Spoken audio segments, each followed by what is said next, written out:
When my cousin Veronica stood up during Grandma's will reading and pointed at me saying, "She doesn't deserve a penny," I thought I'd lost everything.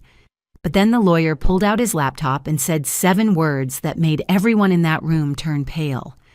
"Let me show you who the real thief is." My name is Melanie, and I'm about to tell you how my grandmother orchestrated the most brilliant revenge from beyond the grave, catching a thief none of us suspected while teaching our entire family a lesson we'd never forget. It was a Tuesday afternoon in September, and we were all gathered in Grandma Dottie's Victorian house, the one with the wraparound porch and the rose bushes she'd planted 40 years ago, the same house where I'd spent every Sunday for the past 3 years, helping her with groceries, teaching her how to use her iPhone, and listening to her stories about running the most popular bakery in town. The living room was packed with family members I hadn't seen since the funeral 3 weeks earlier. My mother Janet sat beside me, her hand occasionally squeezing mine for comfort. My younger brother Wesley lounged against the wall, his artist's eye probably already calculating the value of Grandma's paintings. Uncle Robert had claimed the leather armchair like it was already his, while his wife Priscilla kept checking her phone, probably updating her Instagram followers about being at a family estate meeting. And then there was Veronica, my cousin, sitting directly across from me in her designer suit, her perfectly manicured nails tapping against her Louis Vuitton purse. She'd always been the golden child of the family, the successful real estate agent who drove a Tesla and lived in a downtown high-rise. She looked at me with barely concealed contempt, probably thinking about how a simple elementary school teacher like me had somehow wormed my way into Grandma's heart. Mr. Theodore Brennan, Grandma's lawyer for the past 30 years, cleared his throat as he opened the manila folder containing her will. He was a distinguished man in his 60s with silver hair and kind eyes behind wire-rimmed glasses. Grandma always said he was the only lawyer in town she trusted, which was saying something since she didn't trust easily after Grandpa died. The tension in the room was thick enough to cut with a knife. Everyone knew Grandma had money. The house alone was worth over $1 million, and that didn't include her savings, the antique collection, or the valuable jewelry pieces she'd accumulated over the years. Well, the jewelry that hadn't mysteriously disappeared in the months before she died. "Before we begin," Mr. Brennan said, adjusting his glasses, "Mrs. Chen wanted me to tell you all that she loved each and every one of you, despite your flaws. That should have been our first warning that something unusual was about to happen, but we were all too focused on what we might inherit to notice the subtle smile playing at the corner of the lawyer's mouth. The smell hit me first when I walked through Grandma Dottie's front door that Tuesday afternoon. Cinnamon rolls, her signature scent that had filled this house for as long as I could remember. It was impossible, of course. No one had baked here since she died 3 weeks ago, but somehow the walls themselves had absorbed decades of her baking, releasing that comforting aroma like a final goodbye. I straightened my teaching dress, the one with tiny daisies that Grandma always said made me look like sunshine. It felt appropriate to wear something she loved, even if Veronica would probably make some snide comment about my quaint fashion choices.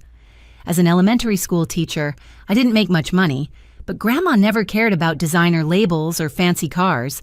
She cared about showing up. "Melanie, honey, you're here," my mother Janet said, pulling me into a hug near the grandfather clock in the foyer. Her eyes were red-rimmed but determined.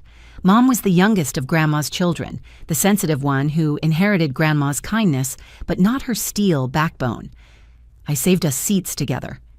Your Uncle Robert's already trying to claim the best spot like this is some kind of auction." The living room had been rearranged for the occasion.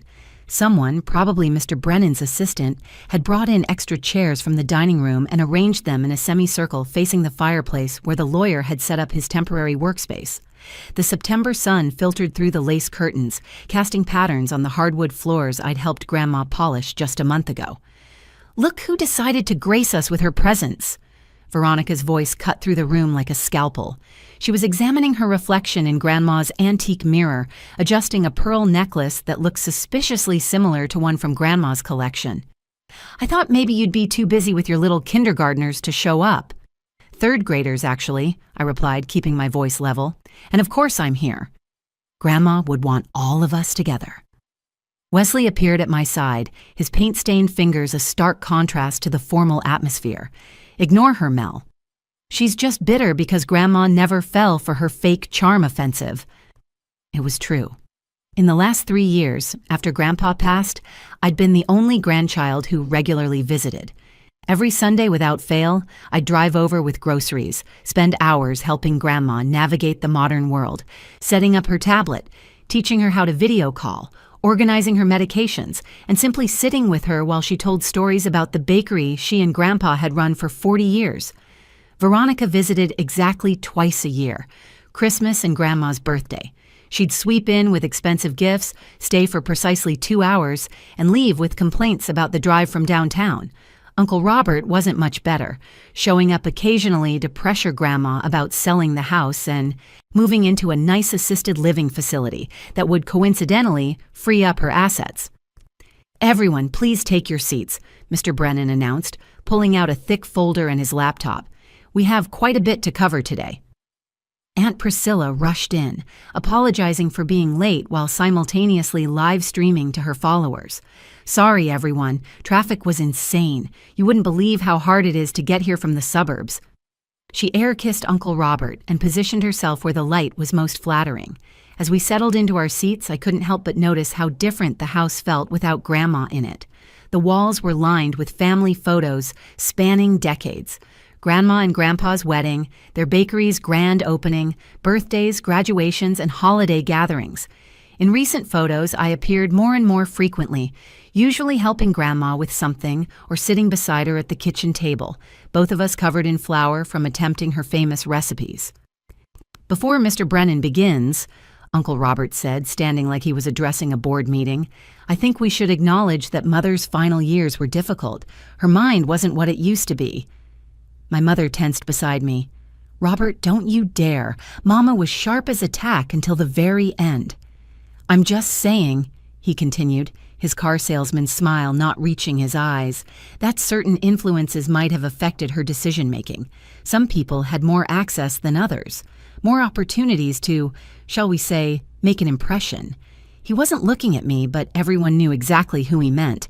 The accusation hung in the air like smoke. I felt my cheeks burn, remembering all those Sundays I'd spent here, not for any inheritance, but because I genuinely loved my grandmother. She taught me to bake, told me stories about her childhood, and gave me advice about everything from teaching to relationships. Mr. Brennan cleared his throat again, his expression unreadable as he opened the will. "Shall we begin with Dorothy Chen's final wishes?" The room fell silent, everyone leaning forward slightly, ready to learn how Grandma had divided her earthly possessions. None of us had any idea we were about to witness something far more valuable than money or property. We were about to see the truth. Mr. Brennan adjusted his wire-rimmed glasses and began reading in his measured professional voice. "I, Dorothy Chen, being of sound mind and body, do hereby declare this to be my last will and testament." The formal language felt strange applied to Grandma, who once told me that legal documents were just fancy ways of saying simple things. But here we were, listening to her final wishes, filtered through legal terminology. "To my son, Robert Chen, I leave my antique clock collection, valued at approximately $30,000, and the sum of $25,000 to help with what I know are difficult business circumstances." Uncle Robert shifted in his chair, his jaw tightening. He'd probably expected more, much more. The clock collection was valuable, sure, but everyone knew he'd been counting on enough money to save his struggling dealership. "To my daughter-in-law, Priscilla Chen, I leave my china set and $5,000 to pursue her creative endeavors." Priscilla's face fell so fast I almost felt sorry for her. $5,000 wouldn't even cover her monthly shopping sprees. "To my grandson, Wesley Chen, I leave my art collection and $30,000 to support his artistic journey, on the condition that he promises to never give up on his dreams." Wesley's eyes widened. $30,000 was more than he'd made in the last 2 years combined. He looked at me with surprise and genuine happiness. "To my daughter, Janet Chen, I leave my personal jewelry collection, except for the pieces specified elsewhere, and the sum of $50,000. Mom gasped softly beside me, tears forming in her eyes. The jewelry included Grandma's wedding ring and the emerald brooch Grandpa had given her for their anniversary. to my granddaughter, Veronica Chen," Mr. Brennan continued, and Veronica sat up straighter, her lips already forming a satisfied smile. "I leave the bronze butterfly brooch she always admired and the sum of $10,000. The smile vanished. "What? That's it? A brooch and $10,000? Veronica's voice pitched higher with each word. "This is insane." Mr. Brennan held up his hand. "Please allow me to continue. The remainder of my estate, including the house, all remaining financial assets, and the contents of my safety deposit box, I leave to—" "Stop right there." Veronica shot to her feet, her face flushed with anger. "Before you say another word, there's something everyone needs to know." The room went silent. Even Priscilla stopped checking her phone. "We all know who's about to get everything, don't we?" Veronica's perfectly manicured finger pointed directly at me. Sweet little Melanie, the devoted granddaughter who just happened to be here every single week. "Veronica, sit down," my mother said sharply. "No, Aunt Janet, I won't sit down. Not when we all know what's been happening. Has anyone else noticed that Grandma's valuable pieces started disappearing about 6 months ago? The pearl necklace Grandpa gave her for their 50th anniversary? Gone. The vintage Cartier watch? Vanished. The diamond earrings she wore to my college graduation? Nowhere to be found." My stomach dropped. I knew about the missing items. Grandma had mentioned them to me, seeming more puzzled than upset. I'd helped her look for them, assuming she'd misplaced them. Uncle Robert stood up, backing his daughter. "Veronica's right." I'd been thinking the same thing, but didn't want to say anything. Melanie was the only one with regular access to the house. She had keys. She knew the alarm code. She was here alone with Mother every Sunday. "You can't be serious," Wesley said, pushing off from the wall. "Mel would never steal from Grandma." "Wouldn't she?" Aunt Priscilla chimed in, suddenly interested in the drama. "I heard from my book club that someone saw Melanie at that pawn shop downtown, the expensive one that deals in estate jewelry. That was true, but twisted. I'd gone there with Grandma to have some pieces appraised for insurance purposes, but explaining that now would sound like an excuse." "She doesn't deserve a penny," Veronica declared, her voice ringing with conviction. "She's been stealing from Grandma for months, probably longer, playing the devoted granddaughter while robbing her blind." The room erupted. Uncle Robert nodded vigorously. "We should contest the will." "Mother wasn't in her right mind if she left everything to a thief." "How dare you?" my mother said, standing to face her brother. "Melanie loved Mother more than any of you." "Love doesn't explain missing jewelry, Janet," Veronica shot back.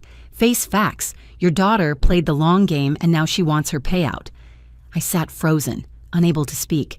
The accusations flew around me like shrapnel. Even Mom's defense of me started to waver as more family members began nodding along with Veronica's theory. "The timing is suspicious," someone muttered. "She did have opportunity," another voice agreed.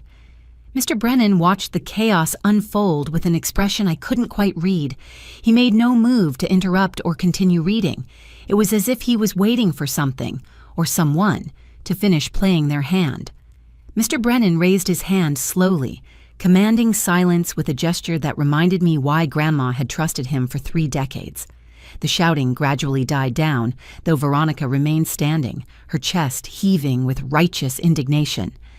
"If I may continue," he said, his voice carrying a weight that made everyone settle back into their seats. Mrs. Chen anticipated this exact scenario. In fact, she left me with very specific instructions for this moment. He reached into his briefcase and pulled out a laptop, modern and sleek, which seemed out of place among the antique furniture and vintage photographs. "Your grandmother was quite remarkable, you know. At 78, she embraced technology with an enthusiasm that would put people a quarter of her age to shame."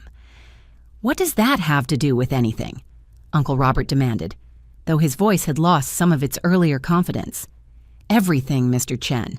You see, 6 months ago, after the first items went missing, your mother came to me with a request.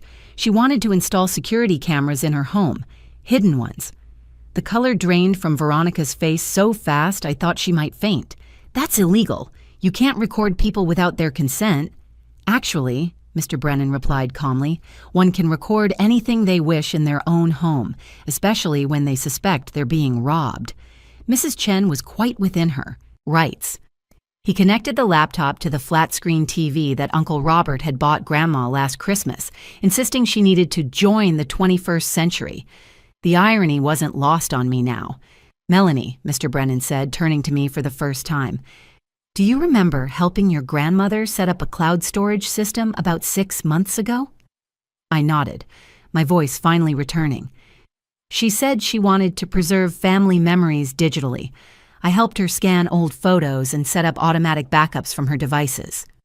"That wasn't all she was preserving," Mr. Brennan said with a small smile. "The security system she had installed was connected to that same cloud storage. Every piece of footage was automatically uploaded and saved." "This is ridiculous," Veronica said, but her voice shook.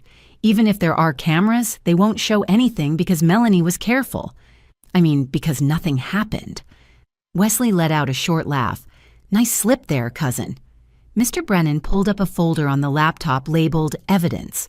Inside were dozens of video files, each tagged with dates and times. "Before I show you what Mrs. Chen collected, let me read the rest of her will." The part that Veronica so rudely interrupted. He pulled the will back in front of him and found his place. "The remainder of my estate, including the house, all remaining financial assets, and the contents of my safety deposit box, I leave to the one who helped me catch the thief in this family." "What kind of cryptic nonsense is that?" Uncle Robert sputtered. "It's not cryptic at all," Mr. Brennan replied. "Mrs. Chen knew someone was stealing from her. She also knew that confronting them directly would only cause denials and family drama. So she decided to gather proof. Melanie, unknowingly, helped her set up the very system that would reveal the truth." My mind raced back to those Sunday afternoons. Grandma asking about motion sensors, about how Ring doorbells worked, about whether cameras could record in low light. I thought she was just curious, maybe a little paranoid living alone in a big house. I'd answered all her questions, helped her research different systems, even helped her create the cloud account that would store everything. "She played us," Aunt Priscilla whispered, and for once she wasn't wrong. "Mrs. Chen was a brilliant woman," Mr. Brennan confirmed. "She knew that whoever was stealing from her would eventually reveal themselves, especially if they thought they were getting away with it. She also knew that the real thief would be the first to point fingers at others when the will was read." All eyes turned to Veronica, who had indeed been the first to make accusations. "That doesn't prove anything," she said, but her perfectly composed facade was cracking. Anyone could have made those accusations. They were logical conclusions. "Perhaps," Mr. Brennan said, clicking on the first video file, "but logic and truth are often two very different things. Your grandmother's will continues with one more important line. The truth will be revealed through the evidence I've collected, and justice, though delayed, will not be denied." The TV screen came to life, showing a clear view of Grandma's living room. The timestamp in the corner read 4 months ago, 2:47 p.m., a Tuesday. I would have been at school teaching my third graders about photosynthesis. "No," Veronica said, taking a step backward.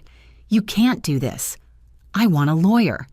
"I am a lawyer," Mr. Brennan reminded her, "and you're free to leave any time. But if you do, you'll miss the most interesting part of your grandmother's final message." Nobody moved. Even Veronica, despite her protest, stood frozen, watching as her carefully constructed lies were about to come crashing down around her. The security footage began to play, crystal clear, despite being from a hidden camera. Grandma must have paid for the best system available. The timestamp showed 2:47 p.m. on a Tuesday afternoon 4 months ago. I remembered that day specifically because my class had been putting on a play about the water cycle, and I'd stayed late to help clean up the cardboard clouds and paper raindrops. On the screen, the front door opened, and Veronica walked in using a key. She moved with purpose, no hesitation, heading straight upstairs to Grandma's bedroom. The camera angle switched, following her movement through the house.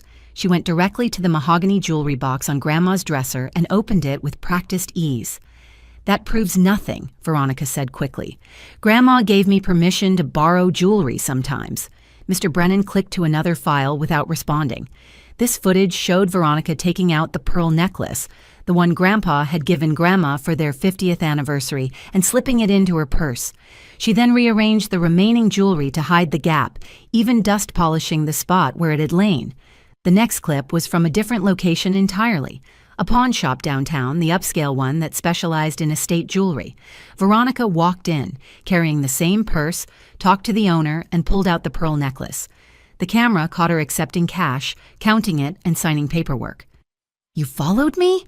Veronica's voice cracked. "That's stalking." "No," Mr. Brennan said mildly. "Your grandmother simply asked me to verify where her belongings ended up. Pawn shops keep excellent records, by the way. They have to. By law." The room was deathly quiet except for the hum of the laptop. Uncle Robert had sunk back into his chair, his face pale. But Mr. Brennan wasn't done. He clicked on another file, dated 2 months ago. This footage was from Grandma's kitchen. Uncle Robert and Veronica sat at the round table where I'd shared so many cups of tea with Grandma. Their voices came through clearly. "Once we convince everyone it's Melanie, Mom will have to change the will," Uncle Robert said, helping himself to cookies from Grandma's cookie jar. "I already planted the seed with Aunt Priscilla," Veronica replied. "She's been spreading it at her book club. By the time the will is read, everyone will believe Melanie's been stealing." "Good. I need that money for the dealership. I'm 3 months behind on loans. The bank's threatening foreclosure. And I need it for the IRS. They're breathing down my neck about those unreported commissions. I've been hiding cash sales for 2 years. How much did you get for Mom's pearl necklace?" $8,000. The Cartier watch brought in 12. The diamond earrings were worth $15. $35,000. Uncle Robert whistled. "That's good money." "It would be better if we got everything," Veronica said. "The house alone is worth over $1 million. If we can make everyone believe Melanie's a thief, we can contest the will. Say Mom was manipulated. Priscilla's already on board. She thinks Melanie's been suspicious for months." They clinked coffee cups like they were celebrating a business deal. Mr. Brennan paused the video. The silence in the room was suffocating. Aunt Priscilla had covered her mouth with both hands, staring at her husband in horror. My mother gripped my hand so tightly it hurt. Wesley stood frozen against the wall, his artist's eye taking in a different kind of picture than he'd ever imagined. "There's one more video," Mr. Brennan said quietly. "This one was recorded by Mrs. Chen herself, the week before she passed." The screen changed to show Grandma sitting in her favorite wingback chair, the one by the window where she loved to watch the birds. She looked directly at the camera, her eyes sharp and knowing. "If you're watching this, then I'm gone. And the truth has finally come out. I've known for months what Robert and Veronica were doing. I saw them take my things, heard them plan their lies, watched them try to destroy Melanie's reputation." Grandma paused, adjusting her glasses. "Melanie, sweetheart, you helped me more than you know. Not just with the technology, though that was invaluable. You helped me see who in this family actually loved me versus who loved what I could give them. Every Sunday you came here expecting nothing, bringing everything. Your time, your patience, your genuine care." She looked directly into the camera, as if seeing all of us. "Robert, Veronica, I'm disappointed but not surprised. Greed has been eating at you both for years. I forgive you, but forgiveness doesn't mean freedom from consequences. The police have copies of these videos. What happens next depends on whether you return what you stole and make amends." The video continued. "The house, the money, everything goes to Melanie. She knows what to do with it. We talked about her dreams of opening a community center, a place where kids could learn and grow. That's a legacy I can be proud of." Grandma smiled then, that mischievous grin I remembered from when she'd beat everyone at cards. "I may have been old, but I wasn't stupid. And thanks to my brilliant granddaughter teaching me about clouds and cameras, I got to catch the real thieves red-handed. Sometimes the best revenge isn't served cold. Sometimes it's served with video evidence." The video ended with Grandma winking at the camera, and for a moment nobody moved. Then Veronica bolted for the door, but Mr. Brennan's voice stopped her cold. "I wouldn't leave just yet, Miss Chen. As your grandmother mentioned, the police have copies of these videos. Detective Morrison is actually waiting outside. You can either return the stolen items voluntarily, or he'll be happy to escort you to the station." Veronica's designer heels clicked to a stop. She turned around, her face a mask of rage and desperation. "This is entrapment. I'll sue." "Sue who?" Mr. Brennan asked calmly. "Your deceased grandmother for protecting her property? Me for executing her legal will? The police for investigating grand larceny?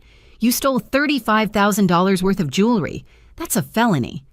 Uncle Robert finally found his voice, though it came out as barely a whisper. "Mom knew the whole time?" "She knew from the first theft," Mr. Brennan confirmed. "She came to me immediately, but she wanted to see how far you'd go. More importantly, she wanted to protect Melanie from your false accusations." Aunt Priscilla stood up, moving away from Uncle Robert like he was contagious. "You told me Melanie was stealing. You made me spread those rumors. I trusted you." "You were eager enough to believe it," Wesley said, finding his voice. "Nobody forced you to gossip at your book club." Mr. Brennan pulled out another document. "Mrs. Chen left instructions for restitution. Veronica, you have 30 days to return the full $35,000 plus interest. Uncle Robert, your involvement in the conspiracy means you forfeit your inheritance entirely. The clock collection and $25,000 will be added to Melanie's inheritance." "You can't do that," Uncle Robert shouted. "Actually, I can. There's a morality clause in the will. Any beneficiary convicted of or admitting to crimes against Mrs. Chen forfeits their inheritance. The video clearly shows you conspiring to commit fraud." My mother finally spoke, her voice shaking with anger. "You tried to destroy my daughter's reputation. Your own niece. How could you?" "The dealership was failing," Uncle Robert said weakly. "I was desperate." "So you decided to rob your mother and frame your niece?" Mom stood up, pulling me with her. "You're pathetic." Mr. Brennan handed me an envelope. "This is from your grandmother, Melanie. She wanted you to read it after everything was revealed." I opened it with trembling hands. Grandma's handwriting, slightly shaky but still readable, filled the page. "My dearest Melanie, by now the wolves have shown their teeth, and you've seen who they really are. Don't let their betrayal harden your heart. They'll face their consequences, but you have better things to focus on. The house is yours, all $2.8 million of it, plus my savings. But more importantly, I'm leaving you my recipes, including the secret cinnamon roll recipe that made our bakery famous. It's in the safety deposit box, along with Grandpa's love letters to me and the seed money for your community center. You taught me that technology could do more than just make calls or send messages. It could reveal truth, protect the innocent, and ensure justice. Who knew an old lady could catch thieves with a smartphone and some hidden cameras? Turn the house into something beautiful. Make it a place where children learn, where families gather, where love means more than money. That's a legacy worth leaving. Keep visiting me at the cemetery. Tell me about your students, your life, your dreams. I'll be listening, probably laughing at how Veronica and Robert turned out. Remember, sweetheart, family isn't about blood. It's about who shows up when you need them. You showed up every Sunday, not for an inheritance, but for love. That's why everything is yours. All my love, Grandma Dottie. P.S. Make Veronica work for her forgiveness. Maybe volunteer at your community center. Manual labor might teach her what real value means. 6 months later, I stood in the transformed Victorian house. The living room where the will was read had become a reading corner for kids. The kitchen where Uncle Robert and Veronica planned their scheme was now a teaching kitchen where I taught Grandma's recipes to anyone who wanted to learn. The smell of cinnamon rolls filled the air every Thursday. Veronica worked off her debt doing community service at the center. She'd lost her real estate license after the IRS investigation and now worked at the very pawn shop where she'd sold Grandma's jewelry. Uncle Robert's dealership went under, but he found work as a mechanic, honest work for the first time in years. He hasn't spoken to me since the will reading. Wesley painted a mural of Grandma on the side of the house, depicting her with angel wings and a mischievous smile, holding a video camera. Mom helps me run the center, teaching kids art and music. Every Thursday afternoon, I visit Grandma's grave with fresh cinnamon rolls. I tell her about the children we're helping, the families we're feeding, the community we're building. Sometimes I swear I can hear her laughing, especially when I mention that Detective Morrison asked Veronica out on a date, not knowing her history. Grandma always said the truth has a way of surfacing. I tell people who ask about the inheritance. She also said that karma had a sense of humor. Turns out she was right about both. She didn't just leave me money and property, she left me the truth, protected my reputation, and showed me who really deserved to be called family. That was worth more than any inheritance. The last thing Grandma ever said to me was, "Technology is wonderful, dear, but wisdom is better. Use both, and you'll never be fooled." I thought she was talking about computers. Turns out she was talking about life.